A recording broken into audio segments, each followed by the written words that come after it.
Hey, how you doing? This is RJ.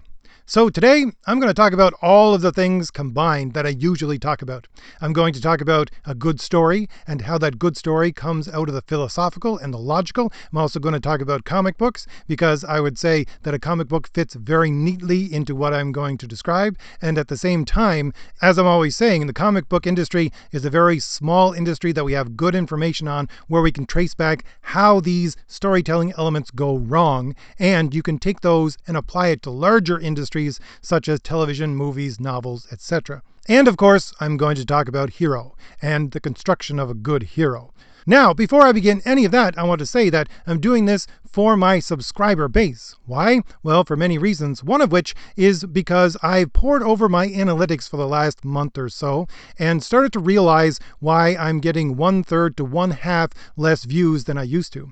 I really think it's because YouTube is taking channels like mine and not promoting the videos anywhere else except for to the subscribers. Because I used to have two bumps within views. One would be the subscriber bump, where I could tell because of the comments. They are almost all positive, or at the very least constructive criticism. And then about 16 to 24 hours later, I could see another bump where it was general people who weren't subscribed to my channel. And of course I could realize that because of the nature of their comments, and of course because they weren't as positive as the rest, although I'm quite open to that as well. But that second bump does not come anymore. So I'm going to concentrate on my subscriber base specifically, and hopefully these kinds of videos will appeal to you as well.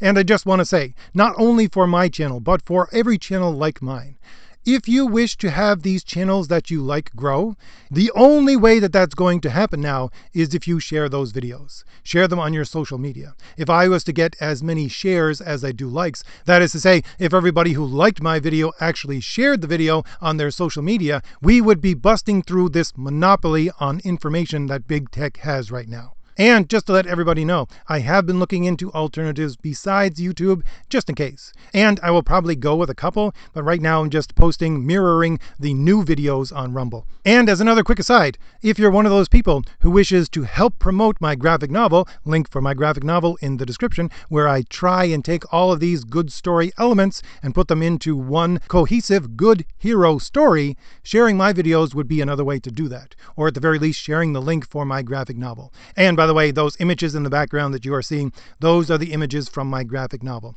If they interest you in any way, I would ask that you click on the link and go and check out my graphic novel, see if it's for you. Okay, so I want to get down to the nitty-gritty of storytelling. And what I'm going to do is read you just a couple of sentences from Aristotle's Poetics when he's talking about tragedy.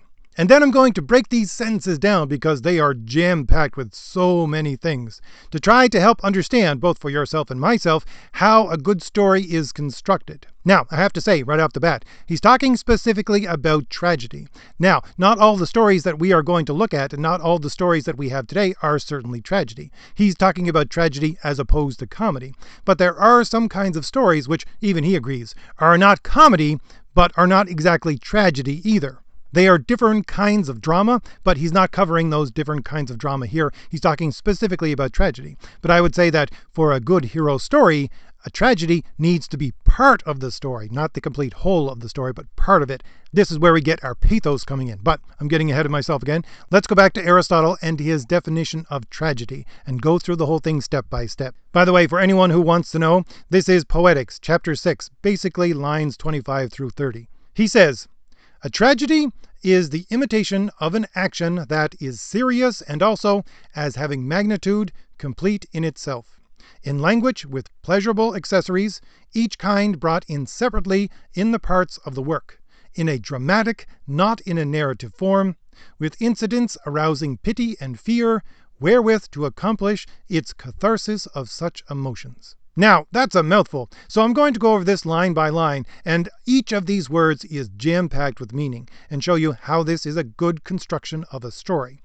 So he's talking about a tragedy, first of all, and he says, "A tragedy, then, is an imitation of an action that is serious and also, as having magnitude, complete in itself." So what does he talk about in imitation of action? Well, I'm always talking about this, that a story is a reflection of reality. And what he's talking about here is logic. He's saying that you need to have a logical flow to the action of your story. And what he means by that is that if you're a poet, and if you're telling a story, you're a poet, you're actually describing something that is possible in the future. So the plot is either probable or necessary, connected to the actions that you are portraying within the story. Now, this is probable or necessary logically. And what does that mean? Well, there are three basic categories within logic, four really, but we'll concentrate on these three, that you can break this down into. There is impossible, there is possible, and there is necessary. Necessary means that when you have a series of actions, what is going to happen necessarily must happen. That is to say, these actions are going to 100% bring about this result. There is no ifs, ands, or buts there. Possible means that if these actions happen, it is possible that this result will happen. It may happen, it may not. But it's not impossible. Impossible means that if these things were to happen, the result that you are looking for cannot, 100% cannot happen. So what he's talking about with an imitation of action, he's saying that these things need to be an imitation of reality. They need to be logical. If you have actions and they result in something that it is impossible for them to result in, this is not a good story. This is, I would say, not a story at all. It needs to be either probable or necessary. And by the way, just an aside, he talks about this in terms of, let's compare it to a historian. A historian is talking about something that has happened in the past and is specific, whereas a poet is dealing with something universal. He's saying this is possible to happen in the future, and that is contingent upon logical universals. So that's just an aside. Now, how does this play out within modern comics? Well, this doesn't play out at all. They are constantly doing things which actually lead to an impossible plot, an impossible storyline. Let's take one very well-known example. This would be the example of Captain Marvel. Captain Marvel, who is touted as the paragon of heroes within the Marvel universe, not just by the characters and people who live in that universe, but by the people who construct this universe itself. They say, this is a hero, and yet this person does things like start an illegal gulag wherein she imprisons illegally these super beings because she personally doesn't think that anyone else can take care of the problem. Now this is something that is eminently unjust, and if it's unjust, she is being controlled by vice. She's not a paragon of virtue, and therefore she is not a hero. And this, I think, would be the exact thing that Aristotle would say. If you're presenting these actions and then saying in the story, both with the characters and to the reader, that this is a hero, but they're being unjust, they're being vicious, they're not being virtuous, this is an impossibility. Therefore, it does not follow that this is actually going to happen. Therefore, this is not a good imitation of action. It is not a good story. And you could say this with many of her actions, where she goes and literally murders many of these other characters. She's not a hero. To portray her as a hero after she accomplishes these vice-ridden actions is impossible to do. Therefore, this is not a reflection of reality. Again, a reflection of reality because logic is derived from reality itself, and therefore your description of reality must be logical. Now, he goes on to say, a tragedy, then, is an imitation of an action that is serious, that is to say, opposed to being comedic, and also as having magnitude and complete in itself. Now, magnitude and complete in itself points to something else. What he's talking about here is he's saying that the story needs to be beautiful. Now, why is he saying that? Because the definition logically of beautiful is that it has proper magnitude and proper order. This is the definition of beautiful for Aristotle, and I would say much of Western civilization. Now, what does magnitude mean? This is something very important, specifically when we're talking about comics. Well, he first describes magnitude in terms of vision. He's saying that in order for you to see this thing that you're looking at, let's say if you're looking at a creature, if you're looking at it, you need to see the whole and understand the parts as compared to the whole, and that is the only way that you can actually see that it is beautiful. Because again, beauty is dependent upon order and magnitude. So you can only see the order of the parts to the whole if you can actually see the thing itself. If the thing, the creature, was, let's say, a dust mite, and you could not actually see the parts as apart from the whole, it's only the size equivalent of a dot on a page. You can't actually see the parts as apart from the whole. Therefore, it has no magnitude for you to see that it is beautiful. And conversely, he says, if you have a creature that is 1,000 miles long, your eye cannot take in this whole creature. You can't see see the parts as they are in connection with the whole, because you can't see the whole itself. Your eye can't take it in. Therefore, you cannot see the beauty of this thing. Therefore, it does not have proper magnitude. And so it is with a story. But a story doesn't need to be taken in by the eye. The story needs to be taken in by the memory. That is to say, you can't present something that is so small that you can't see the parts and the whole, and therefore you can't see the beauty of it. And conversely, you can't have something so unwieldy that the memory of the person can't even take in the entire thing. And this is something that happens within comics all the time. Because you have these people that are writing these comics, and they expect the reader to have sufficient knowledge of the entire 50, 60 years worth of history of this character to understand what is going on. Even, by the way, when they themselves don't actually have that knowledge. They expect the reader to have this knowledge, but the reader doesn't have this knowledge. And the thing is that these stories sometimes have so great a magnitude that you can't actually see the whole and the parts, and you can't actually see the beauty in it. And I'm not kidding. I read a book last month where they had one of those little boxes in the corner that references an old story. Now, when I used to read things within the 80s and 90s, those boxes in the corner that pointed towards a different story might have been from a story that's going on somewhere else within the same year, or maybe a year or two before. But what they do now is they point back to stories 20, 30 years ago. No one is going to look at that annotation and say, oh yeah, I remember that. This is a story without proper magnitude. And you could make that comparison to the whole of the comic industry, saying that this is unwieldy because they have so much history, but at the same time, you can construct a good story and introduce the characters and have it as a whole in itself, and you can show its parts as compared to the whole of the plot without reference to these older stories that are outside of the memory of the person that is reading the story. Although you shouldn't violate those memories either, if they are there within the reader, but you can have a complete whole of the plot. A good story like this doesn't necessarily have to be of a history that is short. It can simply be a complete whole as the plot as it is being described within the story, within the actions. Now, the second part of that sentence is that the story needs to be complete in itself. Well, what does he mean by that? He means it needs to have a beginning, a middle, and an end. And again, those things need to be in proper order so that they can be shown as ordered parts of the whole. Now, again, this is something that drives me insane with these modern comics, because they don't have an introduction. They don't have a beginning. They jump right into the middle. They expect you to have a knowledge of what is going on already and expect you just to jump right into the middle, and they go middle end. They have no beginning. Now, an example of this is a comic that I just read. It was a Shang-Chi #1 that came out just last month. And it was a story where it completely ignored any introduction of the main character or the secondary character or the villain within this story. Completely gone. They expected that if you're buying this book, you already know all of these things. However, I would say this works against the medium of comics itself. The medium of comics is something that is dependent upon disposable information. Not everybody is going to buy every one of these books.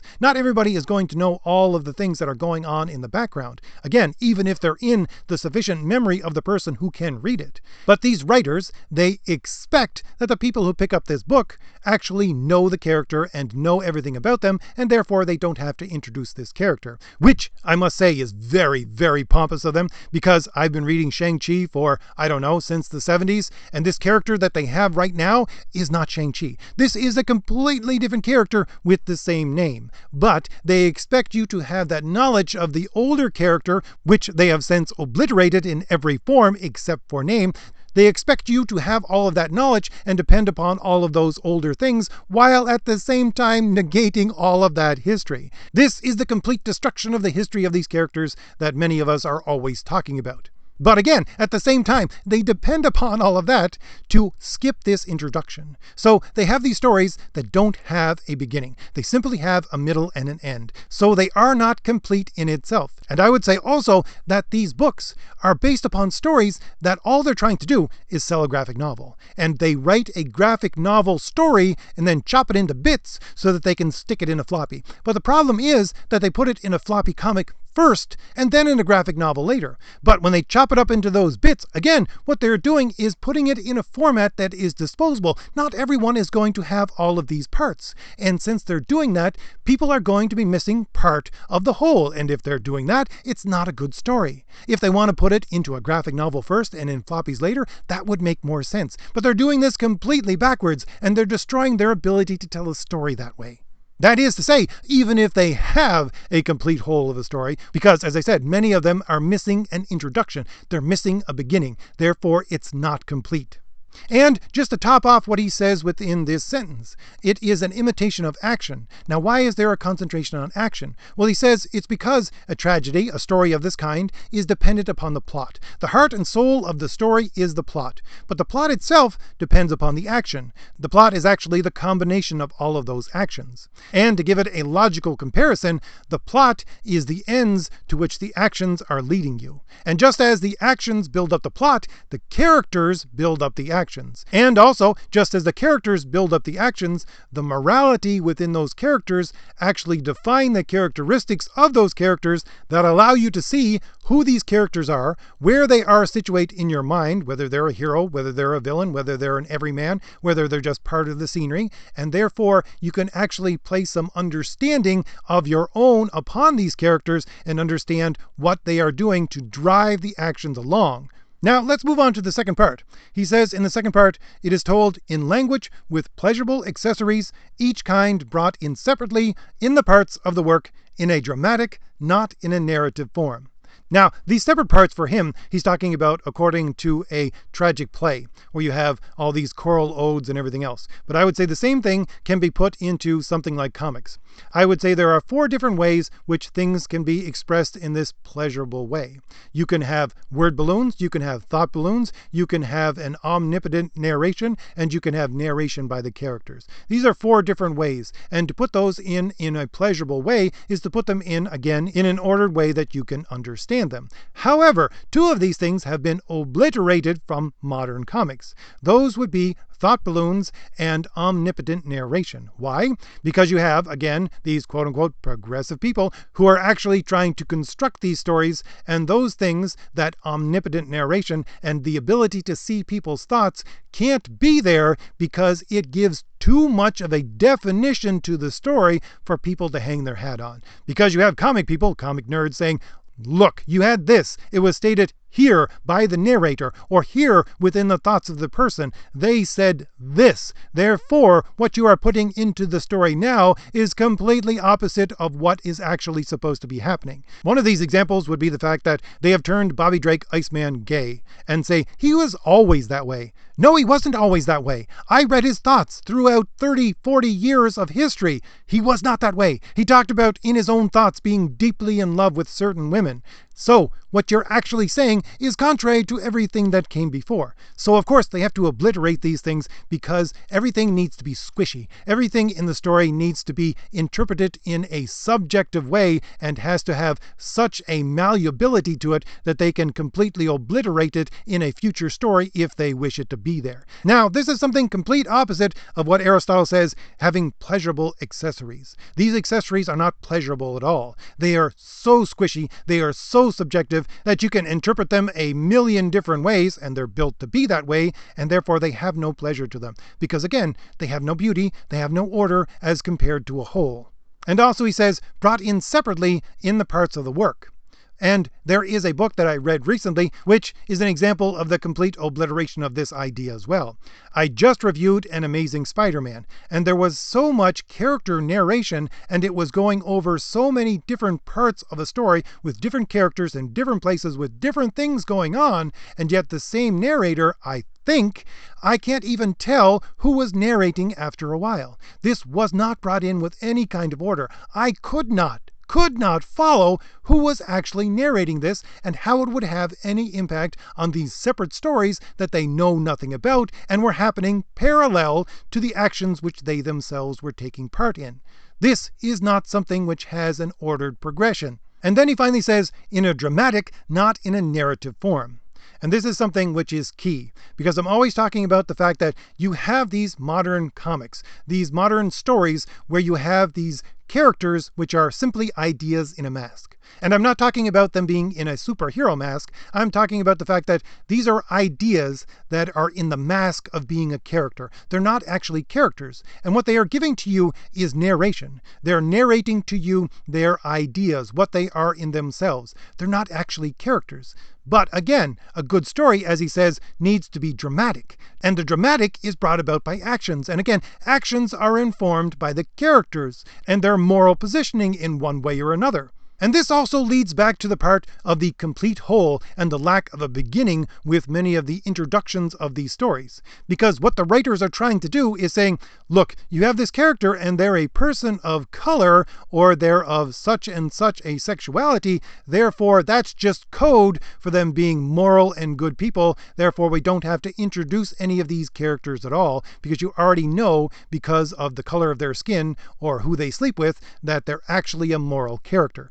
No, I don't know that. No, that does not logically follow. That, I would say, is the complete opposite of logically following anything. And so they think that they can skip the introduction part, again, not having the beginning, and just move on to the middle by just having a throwaway line that this person is of X or Y persuasion, or because they're dependent upon their color of some kind.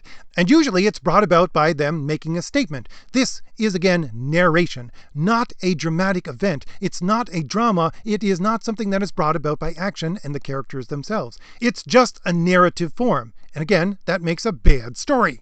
And 2 points to go along with that. Number one, you see this again and again and again in these stories with all of the exposition that they put in there. You just have characters sitting, usually eating something, and describing to each other in a narrative fashion what is actually going on in the plot. This is not how a story is constructed. You need to construct it according to drama, and drama is connected to the action. It needs to be put into the action in some way, shape, or form.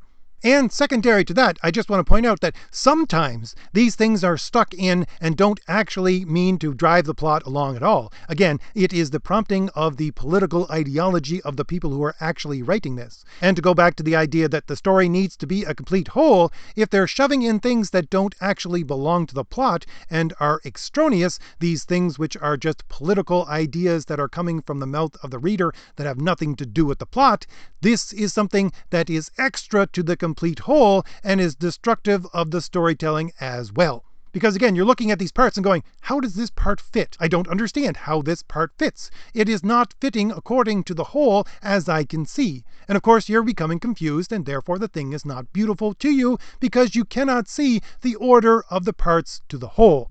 Then he goes on to say, with incidents arousing pity and fear wherewith to accomplish its catharsis of such emotions. So again, he's talking specifically about tragedy here, but there can be an arousing of emotions of other kinds. But for a tragedy, it's pity and fear. And the thing is that these arousing of emotions, which he says leads to a catharsis, which is a purging of these emotions through your feeling them through going through the story, which is exactly what the tragedy is supposed to be for. It's saying you have this pity, you have this fear. You shouldn't actually have those things control your life or control them in the background. You need to purge these things in some way that you can lead a healthier life, and that's what tragedy, in his estimation, is for. But the thing is that it doesn't matter if it's pity or fear or some other emotion that you're meant to be feeling. The point is that in order for you to feel these emotions to begin with, you need to have a connection to the character. In order to have a connection to the character, you need to understand morally where these characters are situate. You need to say,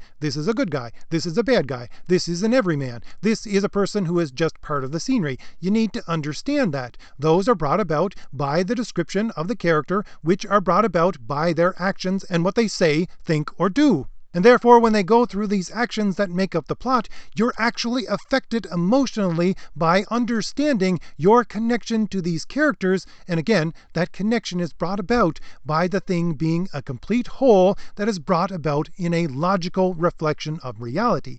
Again, if it's not a complete whole, let's say if you're missing that entire introduction for these characters, then no, you have no connection to these characters, and I don't care, and I'm sure you don't either, what happens to these characters. It comes down to a battle most of the time, and I'm looking at it going, yeah, so what? It's a giant spectacle, but I have no connection to it because I don't care whether any of these characters die or not. Whether they get maimed, wounded, die, I don't care. It's just a spectacle. And that's certainly not enough to connect me to the character, and it's certainly not enough for me to say it's a good story, because it's not a good story.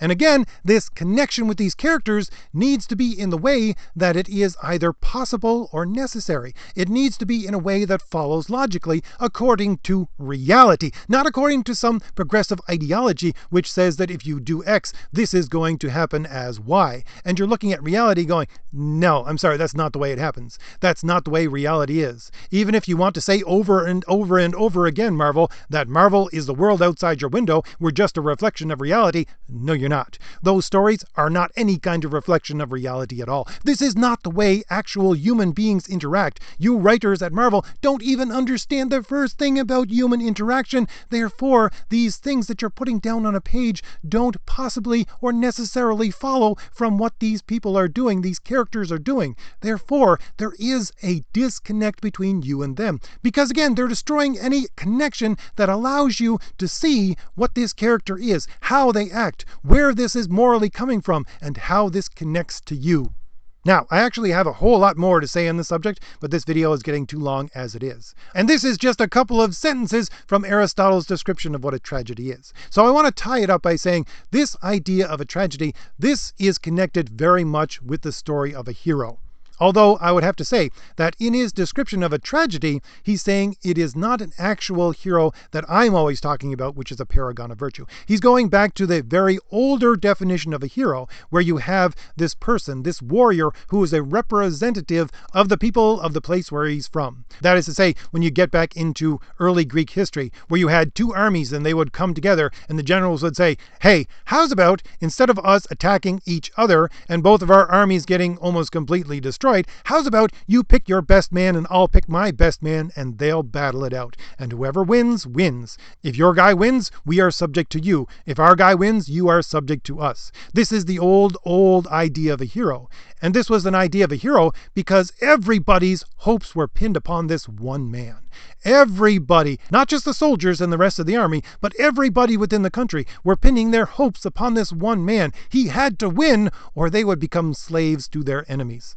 And this is the connection of the hero that he is talking about within tragedy. He's saying that actually a tragic hero doesn't need to be a paragon of virtue. He shouldn't be, because he needs to go through this time of pity and fear, where you pity and fear him. If he's a paragon of virtue and he falls from that virtue, that's something odious to us. But if he's not quite a paragon of virtue, if he's a virtuous person and then something happens which is not his fault and doesn't happen because of any vice on his part, it's simply information that he doesn't have. If this happens to him, then this sudden change in his fortune will bring about pity and fear within you, the audience. And I would say that this is the first step in a true hero story, which I'm always talking about, because this tragic event is usually the pathos of these hero stories. You have this character, they're not exactly that virtuous when they begin, and they make this mistake. And this mistake comes about and it just about crushes them. And they say to themselves, okay, I need to become a paragon of virtue